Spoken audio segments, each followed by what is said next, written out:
Well, good morning. I thought I would just share why I came up with the phrase, the tragedy of trauma. It's pretty universal, but I'm just going to stick to my story, because that's where I've realized how important my story is to my healing, as well as to the story that I want to tell, essentially healing others of this anxiety, the depression, the mood disorder, trauma, inflammation, autoimmune disease, you name it, they all tend to have a source. That source is in suffering. Right? So, again, telling my story, not unlike St. John of the Cross, who had to write some of his greatest stories in his head as he was locked up in a closet. And I don't see it much different for myself, because I have spent most of my life locked up in a closet, unable to tell my own story because of my severe dyslexia, whatever you want to call it. I was unable to learn on a computer, even today, trying to read a meme on the telephone screen. I have to go through it 3 or 4 times before I can actually read, but I'm actually able to read physical books at a much faster rate than I used to.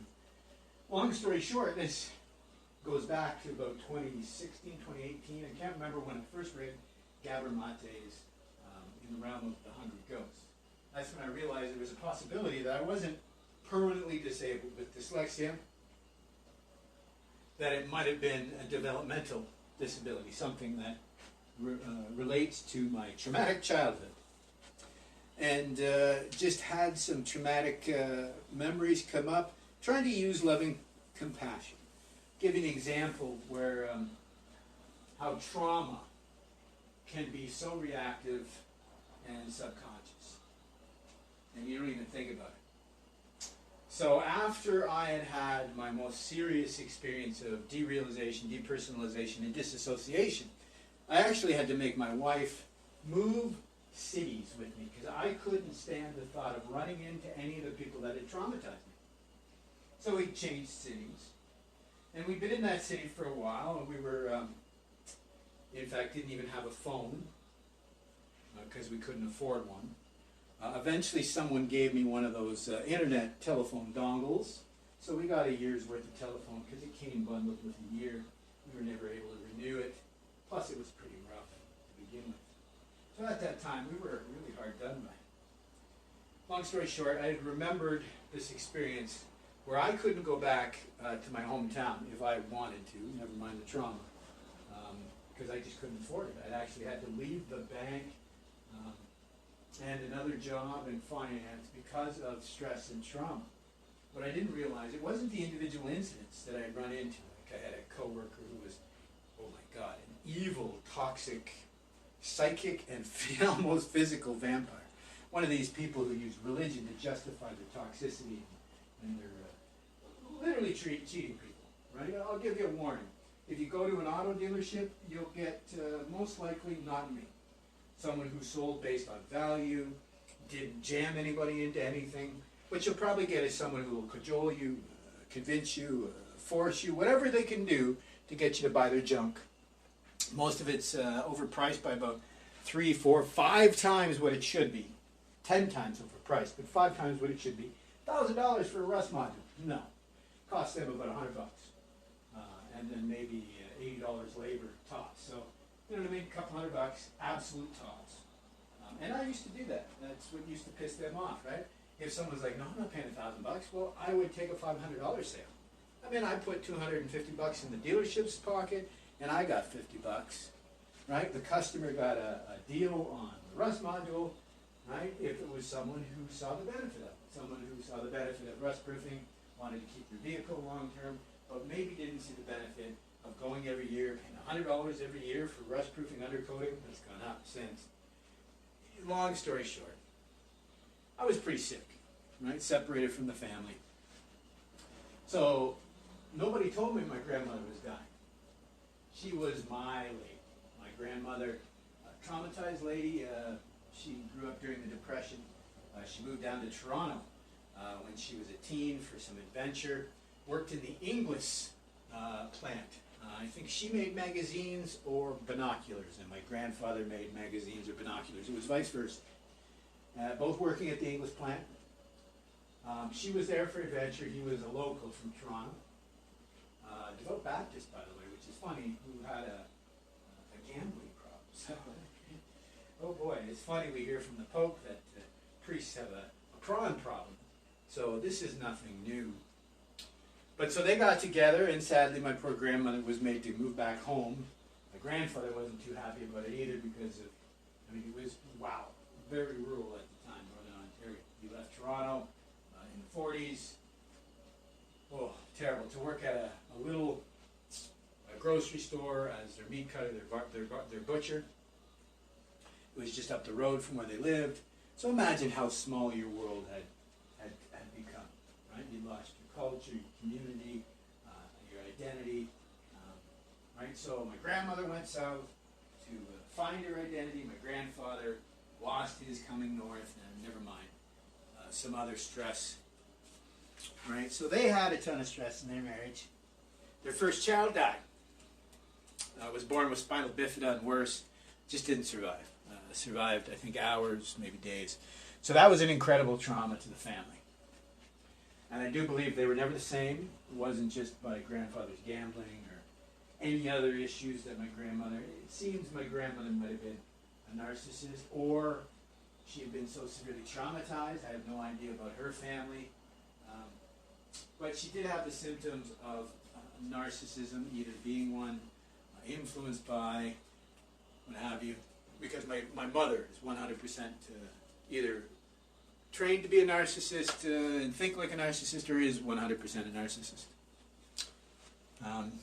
So this poor lady lost her first child, and she had another, which was my mother.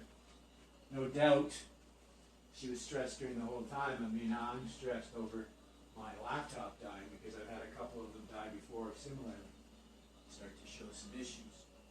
So I can well imagine the stress of a mother who had lost a child getting pregnant again, and how that would have impacted my grandmother in the womb. Again, Gabor Mate talked about how prenatal, postnatal, and early childhood traumas can cause these developmental disabilities, can cause this lifelong, what I call trauma-informed adaptations. So fast forward to my mother's born, and then brother, and the stories I heard of them growing up. My brother was more of the fawn in the trauma type. My mother was more of the fight or flight. Right? My uncle, her brother. He was more of the please and appease. And my mother was just, what do you got to rebel against? Right? So that's why I mentioned one of my earliest traumas isn't just my experience, because when I open that box of trauma, I find in it my grandmother's box of trauma, my grandfather's box of trauma, my brother's box of trauma, my uncle's box of trauma, my mother's box of trauma. All this goes to influence you. But I mentioned this idea of identity and how traumatic it can be to be disconnected from your identity. And so as I mentioned, they picked out the name for me. It was, and I'll tell you what it was because it's interesting. Peter James, right? Very religious, kind of funny. Being on one side of the family English Baptist, on my other side Indian influence, but Irish, going all the way back to Erin, a couple hundred years ago. But like I said, a lot of intermixing along the way once we arrived here in Canada. Right?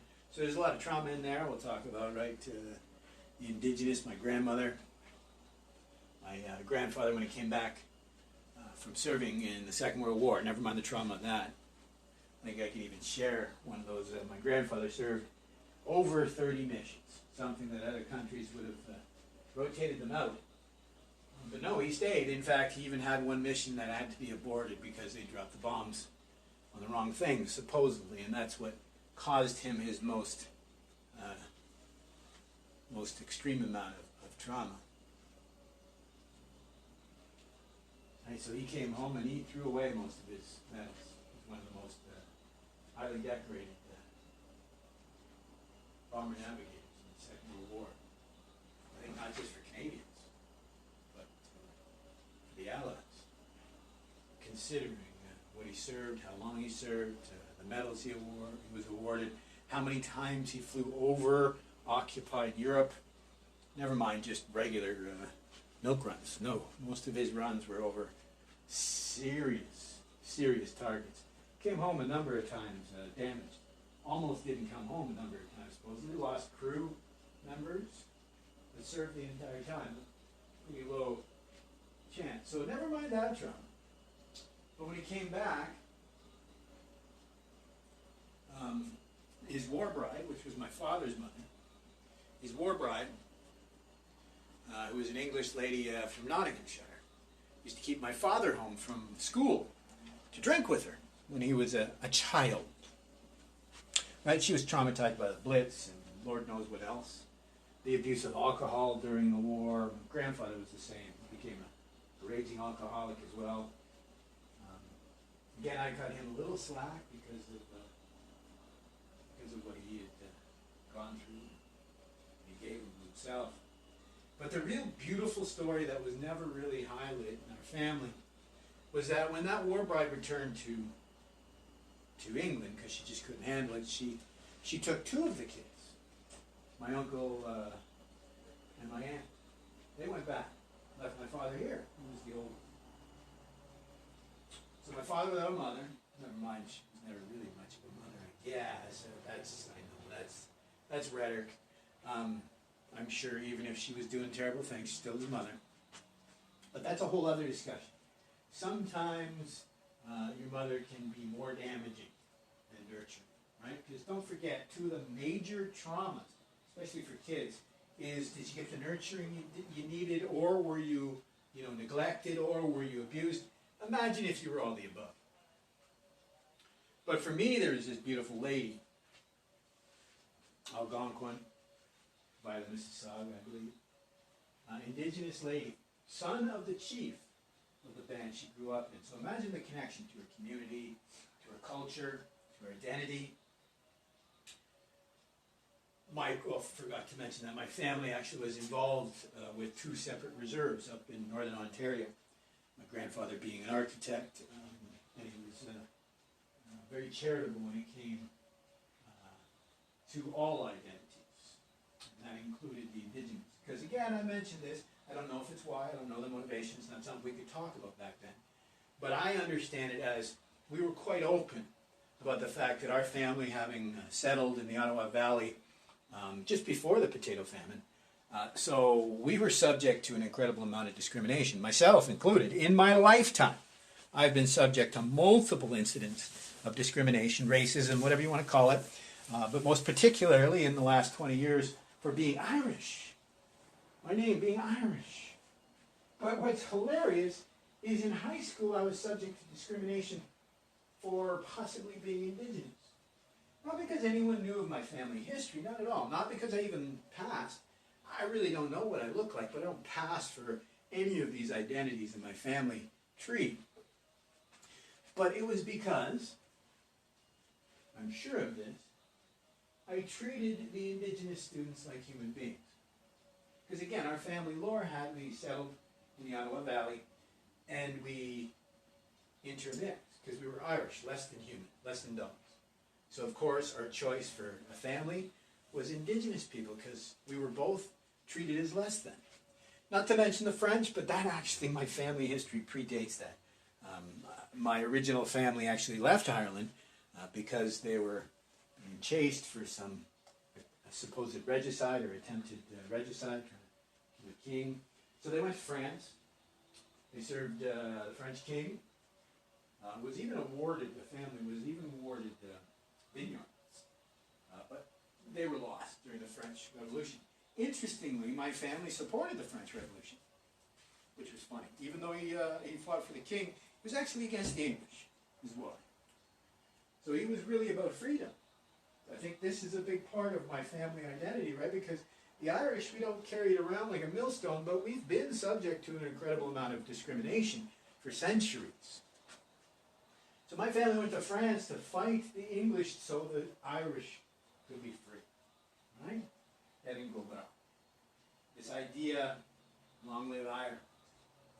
So he supported the French Revolution, these ideals of freedom and equality for all. But sadly, after the French Revolution, he had his vineyards.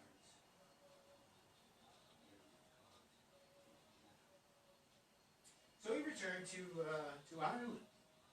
Interestingly enough, he returned to Ireland with his wife. His wife happened to be, and this is where my family history gets really weird, so hold on tight. He returned to Ireland with his wife, the daughter of Comte d'Eon. Comte d'Eon de la Tonnerre. He was a French nobleman. Also, one of the first super spies of our modern era, who worked for the French as an agent secret. It was the secret service of King Louis. Really quite interesting. But why he becomes incredibly interesting is father of my great-great-great-great-great-great-grandmother, whatever she have to be.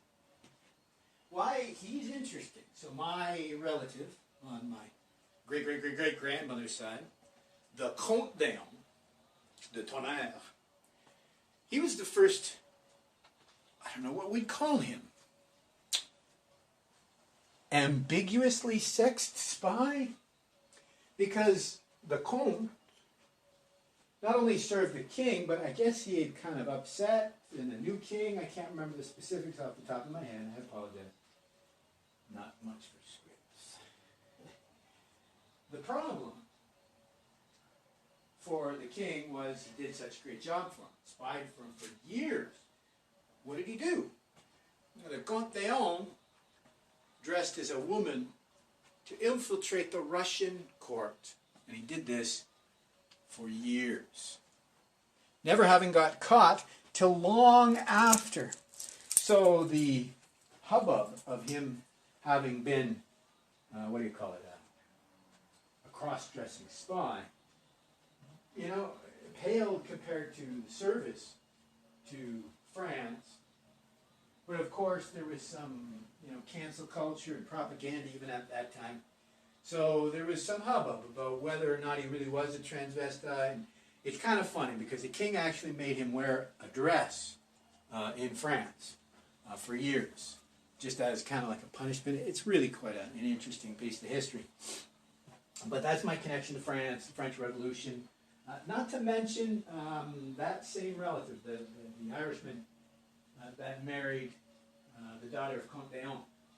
He actually gave Benjamin Franklin his tour, his introductions around France. You can see that online. They exchanged letters back and forth. So imagine having that intergenerational trauma. The indigenous trauma, my grandmother loved my grandfather so much that she gave up her identity as an indigenous person. Gave up her status, not just the legal status that the Indian Act in Canada says that you're not an Indian unless we define you as such. It's dehumanizing alone the fact that there's a separate definition for what the Indian is versus what another Canadian is. We're all Canadian, we're all human. It's disgusting we still have the Indian Act. But never mind that. Her culture mandated that she was no longer part of the clan because she married outside of the clan. Imagine that disconnect. And I don't doubt that had a lot to do with trauma because they didn't want to lose their people to nation. Because of course there'd be do you want to live on a reserve, dirt poor, and your children, you want your children to survive and live. I mean, I have no doubt that this bifurcation of identity can be sourced in the fact that they were just trying to protect their culture and their identity, and they knew how weak people are. Look at what we've just gone through. Right? 80% of people would go with the current thing. But imagine that trauma. Right? We never gave up our Irish identity. I think I've mentioned this before. We never said we were all Irish. We just talked about how it was a big part of who we were as a family, our culture. We also didn't ignore the indigenous. I mean, I gave a story recently that someone didn't realize that I stand with the religious, not the atheists. I'm agnostic, I'm unsure, I think that's the proper stance. You can't know one way or the other. But because I had spent most of my life as, I guess you'd say, an atheist, I thought I would stand with the atheists. I arguably probably don't even stand with most agnostics because I can't know either way. Most agnostics are atheists that just won't commit. Whereas me, I was atheist mainly because people didn't understand what it meant. So I switched to agnostic because people just didn't understand that when I said atheist, I was just against, the current organized religion as defined by man. But I can't define what is, a governing, controlling, connecting power. So I can't know, I can't doubt, or have absolute faith in. But I trust, based on what evidence I do have, that, never mind, empirical evidence, I'm just saying, I can't know. I would be absolutely, what would you call it? Behind the eight ball. Because as a human creature, I can't know what the system is. I mean, it's similar to what I said before. If you're a person trapped in this loop that we call the self, it's impossible for you to understand what the system is from within.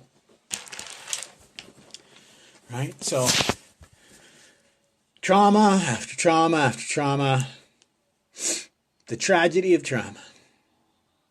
So, I mean, my grandfather is a victim of trauma because of what he went through during the war. My father, victim of trauma because of what his mother did to him back in England. What his mother here in Canada, the only mother that he really knew from a teen on up, and me, the only grandmother that I ever knew on the father's side. I didn't know her till I was older. I didn't know her as anything but my grandmother. I didn't understand or know about, right? They treated the relatives we spoke to maybe 3 times over in England during my childhood. They just treated it as other relatives mentioned about his brother and sister, but they never really went into the details, right? So I always grew up with this wonderful indigenous lady as my grandmother, who had given everything to support this horribly damaged vet. But see, this is what I realized. He was predisposed to be traumatized by the war, as was my grandmother, predisposed to be traumatized by all of this treatment, by him, by their experience, by their ostracization from society. Because even then it wasn't acceptable. I never shied away from our identity, but it was not something that you could really talk about because it was weird to people. Even people that knew who I was were kind of weird about it, right? Because it is weird. Because it's a completely different identity. The Irish side, the indigenous side, the Indian side, there's something that people just can't understand. And the biggest problem is that disconnect from identity.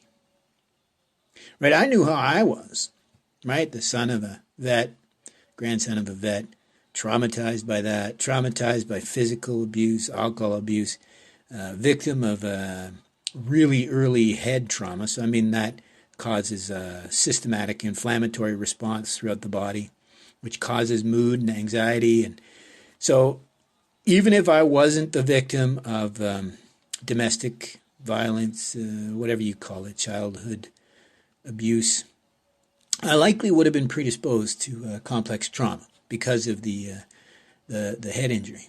But as I started this, Gabor Mate's book in 2018 made me realize this began way before that. Because I actually remember my mother's history. So my mother, just like my grandmother, had trouble her first child. But this was out of wedlock. So at the time, in the 60s, or late 50s, I can't quite remember, don't quote me, might be mid-50s, late 50s, but at the time that was not okay. So she had to go to another town and give the kid up for adoption, which she did. Trauma enough, right?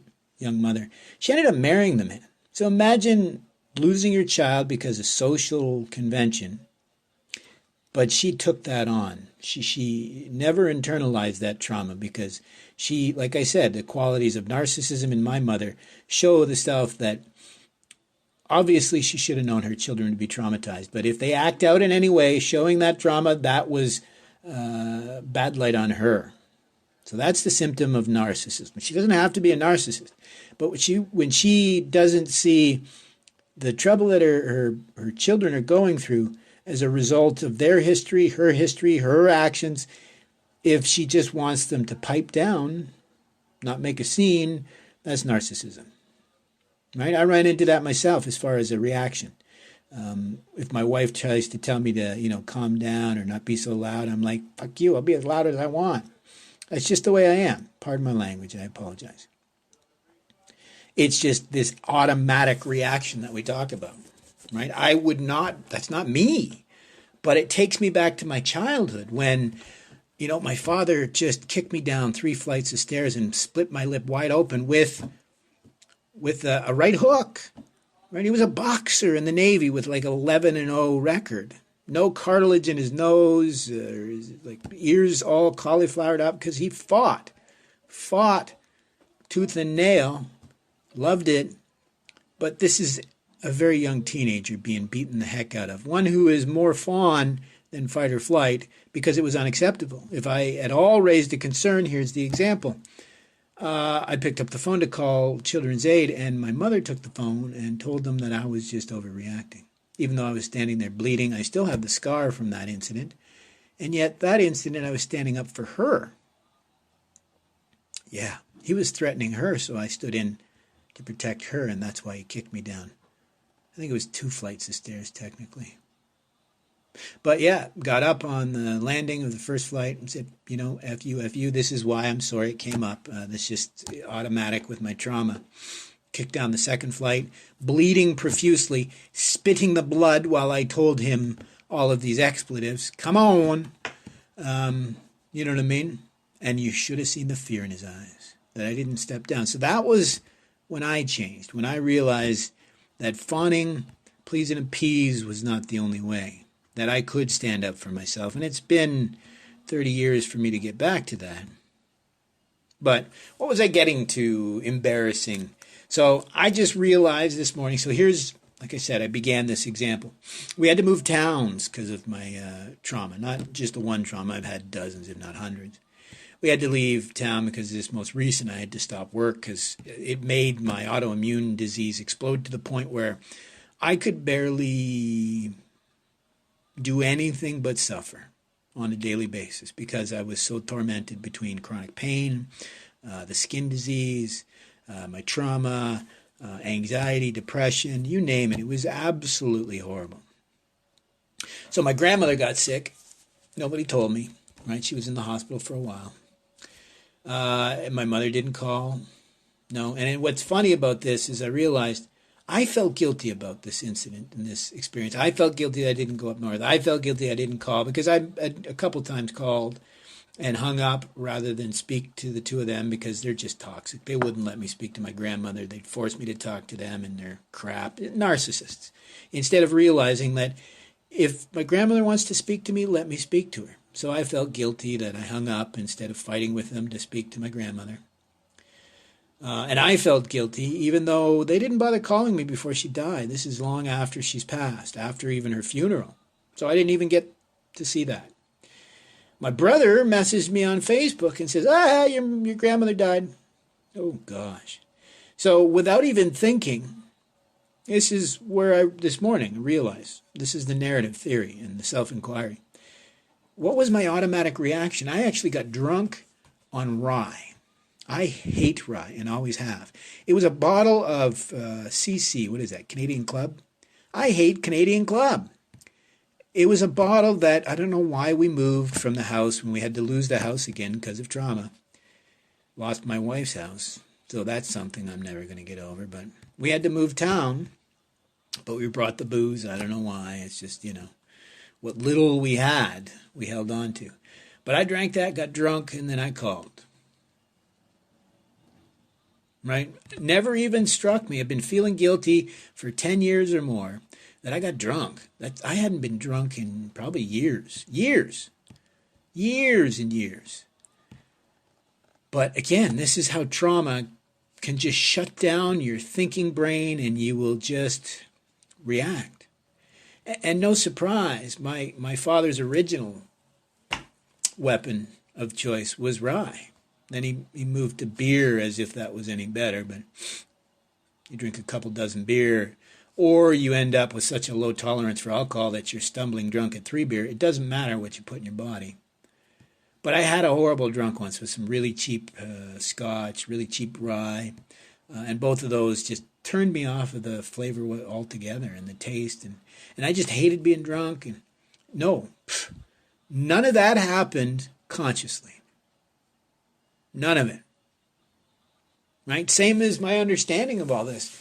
Right? I think these therapists misunderstand that, yes, it's super important to understand about source of trauma, but it's a complete package. You have to understand your trauma. You have to manage it to a certain extent so that you can remember. But what you're going to remember is the wrong memories. It's going to be the percepted, child traumatized, you name it.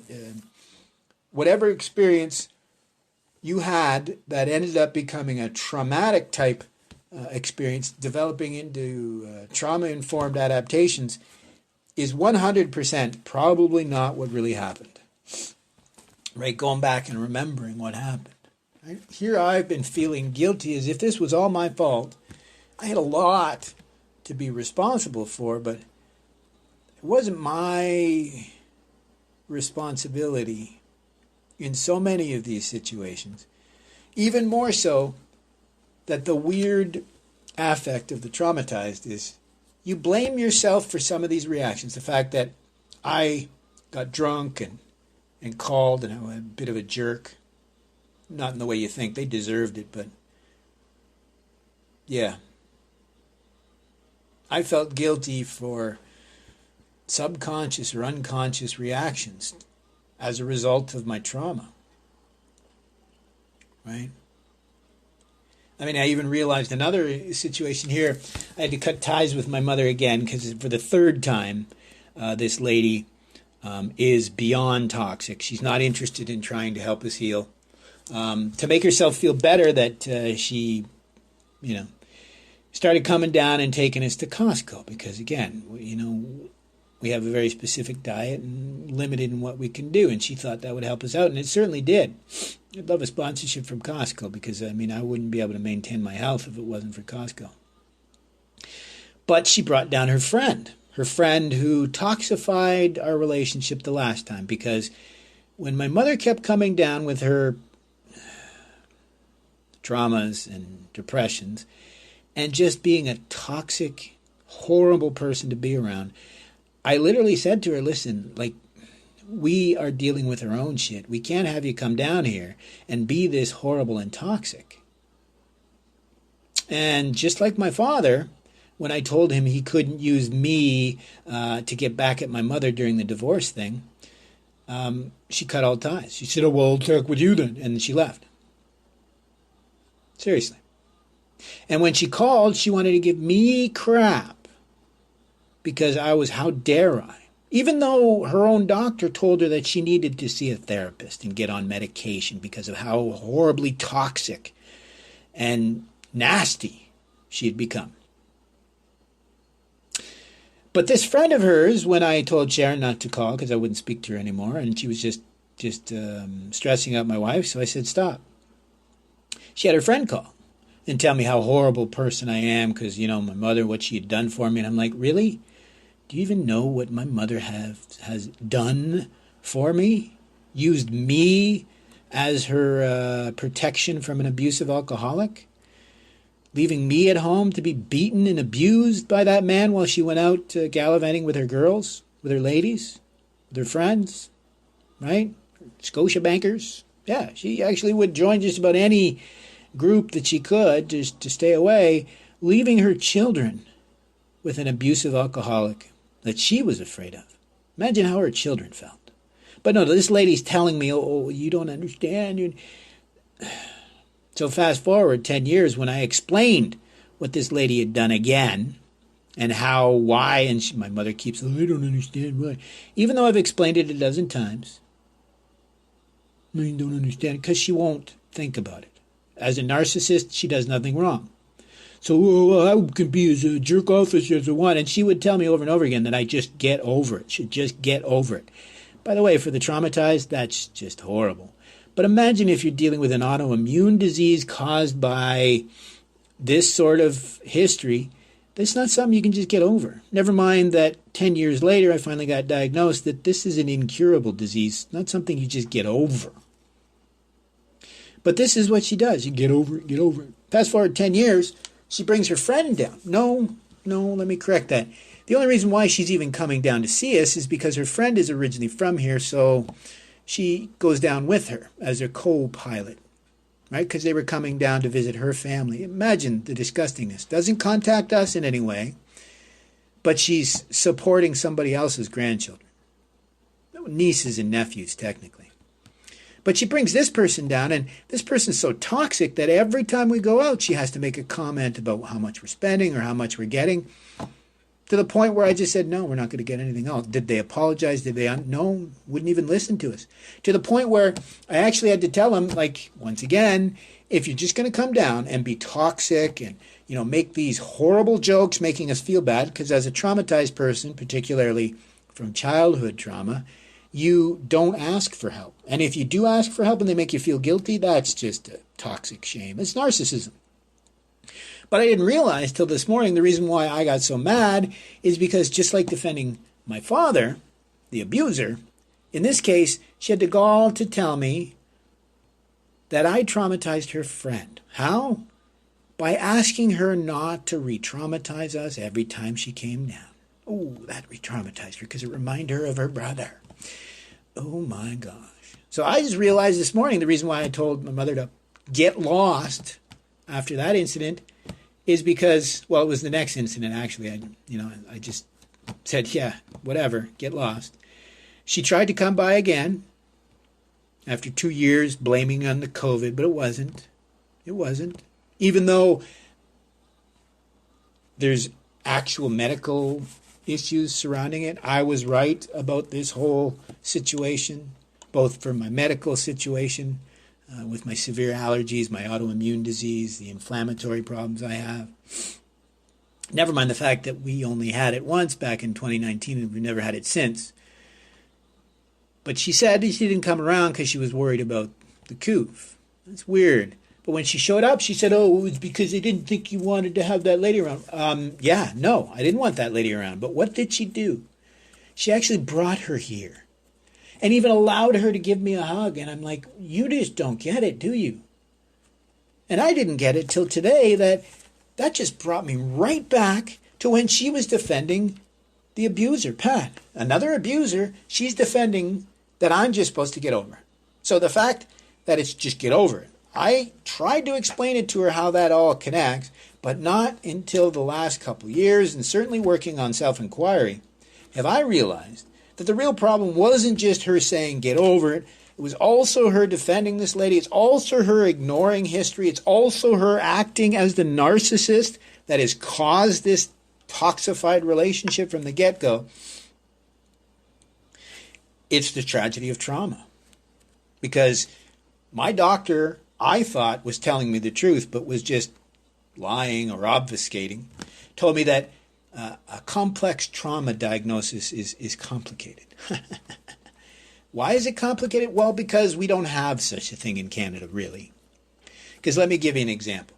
The DSM-5 doesn't have complex trauma, doesn't have developmental trauma or it's childhood trauma, has PTSD, but that's a separate thing because I've ran into that myself. I told you that I was thrown into mindfulness-based cognitive therapy before they've added in impermanence and all this other stuff that should have been taken from Buddhism. So it made me worse, way worse.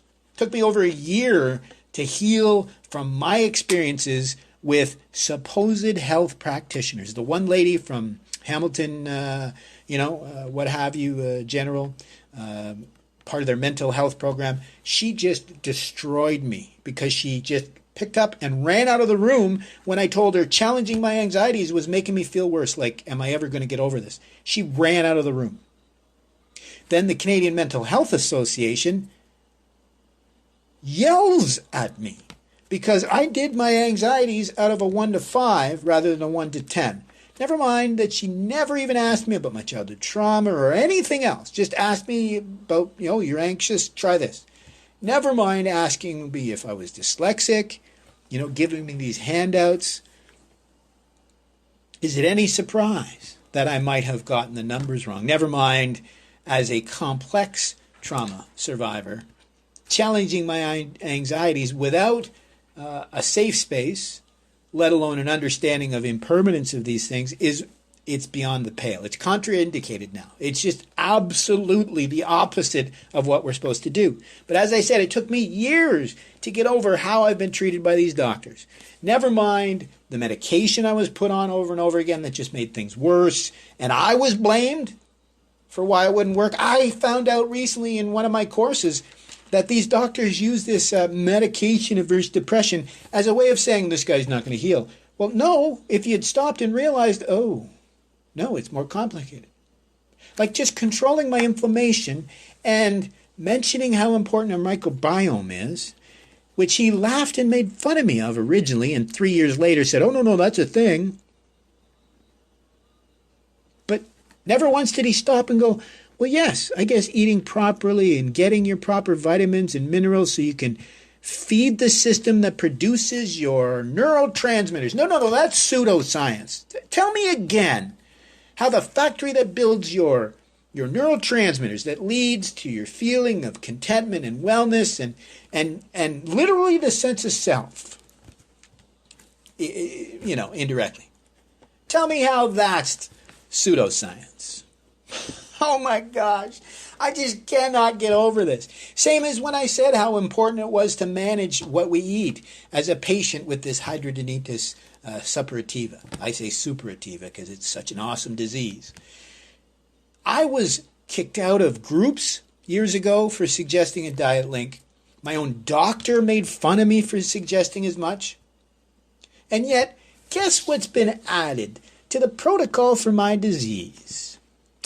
Everything I've been saying for years. Probiotics, mindfulness, meditation, calm, auto-inflammatory, or what they call autoimmune protocol diet. Like maybe even personalize it. That's starting to be discussed, that you can't just throw people on one diet. It has to be personalized. Food elimination. I've been made fun of that for years, and now it's the mainstream. Fasting. I was told I was a pseudoscience nut. Mainstream. Yet at the same time, I used to criticize people who supported homeopathy, right? Or a functional doctor that was just a pseudoscience peddler in sheep's clothing. No, I'm the problem because, he's a functional doctor, so that means anything he says goes, even if it is actual pseudoscience, right? Taking silver, colloidal silver. What? That's not a functional doctor. That's a snake oil salesman. But no.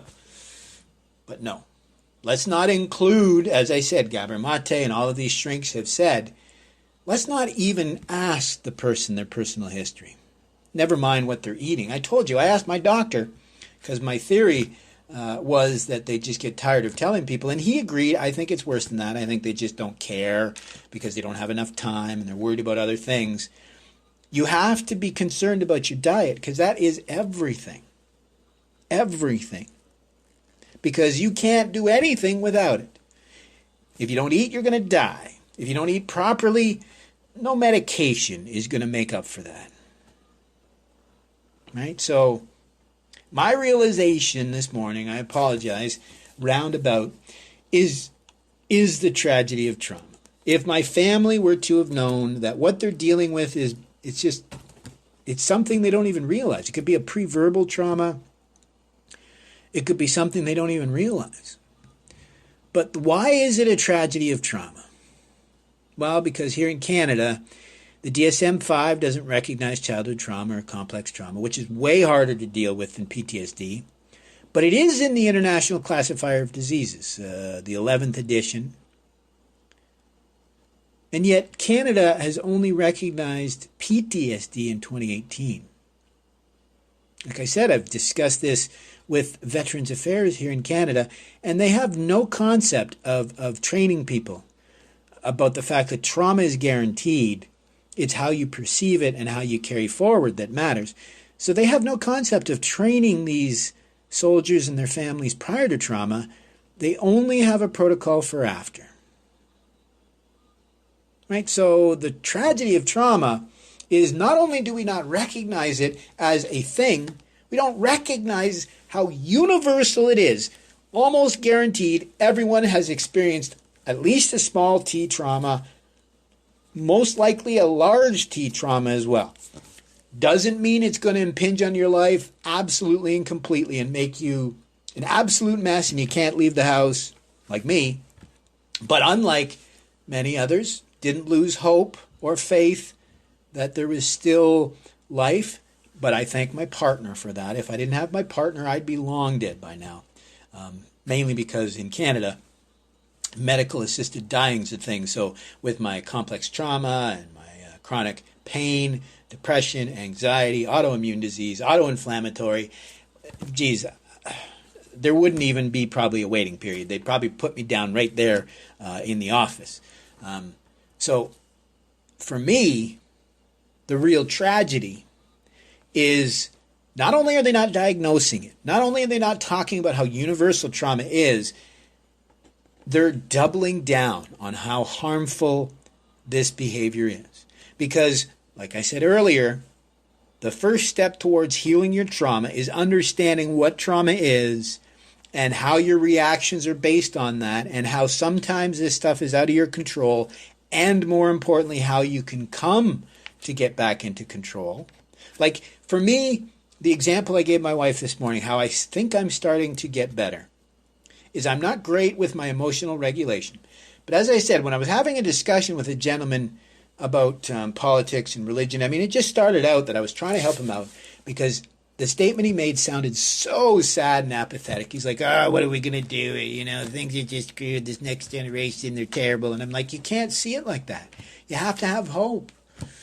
It degenerated into religion and politics in the way it's them versus us. He just doesn't want to listen that I was talking about it's we and us. It's not me and them. But I was so occupied by trying to understand what he was getting at, and obviously to a certain extent trying to remain calm and not distracted. But my hack was to watch his dog, because his dog knows me enough to know I don't seem like a risk. But at the same time, these dogs are so attuned to their owner's emotional state as well as other people. So the fact that the dog didn't even notice that, we were getting a little agitated back and forth. She was just carrying on, sniffing things, and every once in a while she'd come up and visit me and just totally ignored him for the most part. So he didn't seem to be getting too terribly upset. I didn't seem to be getting too terribly upset. That was my little hack. Arguably that might be where some of these service dogs might help the traumatized, but I don't think we should allow the traumatized to get service dogs, because I think that minimizes the important role that real service dogs play. Again, just talking off the top of my head here, but I've seen so many people now mention they don't believe in service dogs because so many people say, oh, it's a service dog, just so they can break the rules. Or these people are just mentally ill and they don't understand the harm they're doing, because people really do need these, right? People with epilepsy, blind people, and deaf, I guess. I don't know all of the true uses, but in my lifetime, the majority now that I see are these people who aren't real service dogs. Right? Because I've known these people personally, and I know they're not service dogs. They're just pretending to be service dogs, and no one will call them out on it. Well, there you go. It's the opposite of what I said yesterday. If we're living in a world where sometimes there's truths that we may or may not know to be true, but we still have to hold them as if they were true. The biggest problem with society today is we're holding on to truths that we know are not true, treating them as if they were true. This is this double think that we're all being subjected to. Right? When they know what they're saying is an absolute lie, they know it's a lie, but they're saying as if it were true. That denatures all. Right? And that's why we have so much issues with this intergenerational trauma. Our indigenous folks, when they're told that they're going to no longer be subject to this indiscriminate traumatization, and then they don't. Right? It's not that dissimilar from my mother. I came to realize that if this lady keeps coming down and she's just going to continue to re-traumatize us and make us feel like, oh my God, we're the ones to blame, but the only person in this relationship that hasn't begun to grow and learn and evolve seems to be her. Right? Same as when you bring this stuff up, she just puts up a wall. I mean, that's what we're running into with the medical establishment. Right? I do truly believe that they put up a barrier to trauma because we couldn't handle it. Right? Let's be honest. Like, as it stands, you couldn't find proper trauma treatment in Canada in our medical system. So imagine if we were to tell people, oh yes, a lot of you have been traumatized, never mind the last couple of years, this ever-moving finish line, the lack of hope and loss of businesses, loss of family members, loss of faith in our systems, loss of faith in science, medicine, healthcare, therapy, politics, you name it. All of this is going to cause an incredible amount of trauma. And so if you tell people that most people are going to be subject to trauma at some point and we need to take care of this, wow, can you imagine how many people are going to come to this? Because, I'm taking these courses on this new psychedelic-assisted psychotherapy, and even they are scared about how many people are going to come rushing to this protocol. And those are people who already know what they need to do to fix some of this stuff. Imagine if you start telling people about their traumas and some of their behavior that's actually could be a response to their trauma and not them per se. Because again, if you understand Buddhism, you understand this self. In science, it would be the default mode network. It's habit. Our identity, the self, it's just habit. We can change it. Science has shown 15 to 90 days you can change it. But when you get really bad like me, when you, what do they call it? They actually have a term for me.